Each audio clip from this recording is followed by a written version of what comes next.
ଶ୍ରୀରାम। ମୁଁ ସୁଦୀପ ପଣ୍ଡା, କୋରେଇ ପ୍ରଖଣ୍ଡର ଗୋରଖିଆ ପ୍ରମୁଖ। ବର୍ତ୍ତମାନ ମୁଁ ନିଜ ଗାଁରେ ଅଛି, ରାଉତରାପୁର ଗ୍ରାମରେ। ମୋତେ ସୂଚନା ମିଳିଛି ଯେ ଏଠାରେ ଏକ ଷେଣ୍ଢ ମୃତ୍ୟୁବରଣ କରିଛି। ଯିଏ ବି ସୂଚନା ଦେଇଛନ୍ତି ସେ ନିଜର ମା ହେବେ, ବଡ଼ ମା ହେବେ। ତାଙ୍କୁ ପଚାରିବୁ ଯେ ସେ କ'ଣ କେମିତି ଜାଣିଲେ ନିଜ ପରିଚୟଟା। ନିରୁପମା ପଣ୍ଡା କହୁଛି। ଭାତ ତରକାରୀ ବସେଇଲା ବେଳେ ଭାରି ଗନ୍ଧ ହେଲା। ଆମେ କହିଲୁ କ'ଣ ମରିଛି ଦେଖନି। ଦେଖିଲା ବେଳେ ସେ ନାତି ପୁଅ ଯାଇକି ଦେଖିଲା ବେଳକୁ ସେ ଷେଣ୍ଢଟା ମରିକି ପଡ଼ିଛି। 2-3 ଦିନ ହେଲା ମଲାଣି। ଷେଣ୍ଢକୁ ଦେଖିକି ଲାଗୁଛି 2-3 ଦିନ ହବ ମୃତ୍ୟୁବରଣ ହେଲା ମଲାଣି, ପଚା ଗନ୍ଧେଇଲାଣି ପ୍ରବଳ। ତାପରେ ଆଜି ଦେଖିଲା ବେଳକୁ ଆଜି ଡାକୁଛୁ ସମସ୍ତଙ୍କୁ, ସମସ୍ତେ କହୁଛନ୍ତି ଆମେ ପାରିବୁନୁ। ଆଉ ଜେସିବି ବାଲାକୁ କହିଲୁ ଯେ ସେ କହିଲା 3600 ଟଙ୍କା ନେବେ।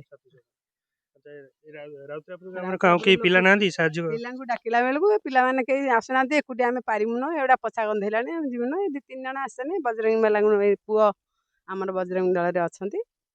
ଆଉ ତାଙ୍କୁ ଡାକିଲୁ, ସେ ଆସିଛନ୍ତି। ଆଉ ସେଆକୁ ପୋତାପୋତି କରିବାକୁ ଚାହୁଁଛନ୍ତି। ଆଉ ପୁଅ ପିଲାମାନେ ଅଛନ୍ତି ସାହାଯ୍ୟର ହାତ ବଢ଼େଇ ମୋତେ ଆମ ସହିତ ମା ମାନେ ଅଛନ୍ତି ଆଗକୁ ବାହାରିଛନ୍ତି ସାହାଯ୍ୟ କରିବା ପାଇଁ। ସମସ୍ତଙ୍କ ପରିଚୟ ଟିକେ ନେଇଯିବା। ନା ସରସ୍ୱତୀ ମୁଦୁଲି, ରାଉତରାପୁର ଗ୍ରାମର। ଆମର ଏଇ ପୁଅ ପୁତୁରା ସବୁ ଏଇମାନଙ୍କୁ ଆମେ ଡକେଇକି ସାହାଯ୍ୟ କରୁଛନ୍ତି। ବାଉଁଶ ଫାଉଁଶ ହାଣିକି ତାକୁ ଗାତ ଖୋଳିକି ପୋତିବାକୁ ଚେଷ୍ଟା କରୁଛନ୍ତି, ଲୁଣ ଫୁଣ ଦେଇକି। ରମ୍ଭା ପଣ୍ଡା। କ'ଣ କହିବେ ଗାଁର ପିଲାମାନଙ୍କ କଥା କ'ଣ କହିବେ? ଏ ପିଲାମାନେ ପଡ଼ିଥିଲା ବୋଲି ଆମ ଘର ଟିକେ ତା କତିକି ଦୂର, ତା କତିକି ଦୂର, ଆମେ ଜାଣିପାରିଲୁନୁ। ଗନ୍ଧ ଦେଖିବାରୁ ବାଟରେ କ'ଣ ଗନ୍ଧଉଛି ପିଲାଙ୍କୁ ଡାକିଲୁ। ଏ ଲୋକମାନଙ୍କୁ କହିଲେ ଯେ କେହି ଆସିଲେନି। ଏଇ ଯେଉଁ ପୁଅ ମୋର ହବ ସିଏ ଡାକିକି ଛୁଆମାନଙ୍କୁ। ଦେଖନ୍ତୁ, ରାଉତରାପୁର ଗ୍ରାମରେ ବହୁତ ପିଲା ଅଛନ୍ତି ନିଜକୁ ହିନ୍ଦୁ କହୁଛନ୍ତି। ହନୁମାନର ଫଟୋ ମାରୁଛନ୍ତି, ଲକେଟ ପକାଉଛନ୍ତି, ଟାଟୁ କରିକି ବୁଲୁଛନ୍ତି, ନିଜକୁ ହିନ୍ଦୁ କହୁଛନ୍ତି।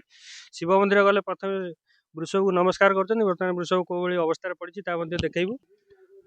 ଦେଖନ୍ତୁ, ବର୍ତ୍ତମାନ କିଛି ଭାଇମାନଙ୍କୁ ନେଇକି ଆମେ କାର୍ଯ୍ୟକ୍ରମ ଜାରି ରଖିଛୁ। ଆମର ଗାଁର ଯେଉଁମାନେ ଭାଇ ଅଛନ୍ତି ସହଯୋଗର ହାତ ବଢ଼େଇଛନ୍ତି, ଆଗକୁ ବାହାରିଛନ୍ତି।